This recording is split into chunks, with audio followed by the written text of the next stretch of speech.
রাসূল সাল্লাল্লাহু আলাইহি ওয়াসাল্লাম বসে আছেন মসজিদে নববী। এক মহিলা সাহাবী এসে বলছেন, জাওয়াজনি ইয়া মুহাম্মদ, হে মুহাম্মদ আমাকে আপনি বিয়ে করেন। আমাকে কি করেন? বিয়ে করেন।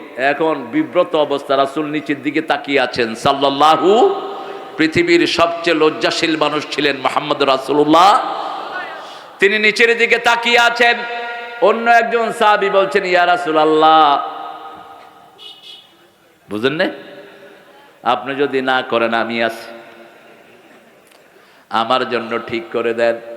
রাসূল বললেন, তোমার মোহরানা দিবা কোত্থেকে? মোহরানা আছে নাকি? বলছে গরিব মানুষ ইয়া রাসূলুল্লাহ। বলছে তোমার কাছে সূরা কাউসার আছে নাকি? আছে। সূরা জিলজাল আছে নাকি? আছে। সূরা কাফিরুন আছে নাকি? আছে। সূরা নাসর আছে নাকি? আছে। রাসূল সাল্লাল্লাহু আলাইহি ওয়াসাল্লাম বললেন, এই মেয়ে, তুমি তার সাথে বিয়ে বসে যাও। সুবহানাল্লাহ, হইল না?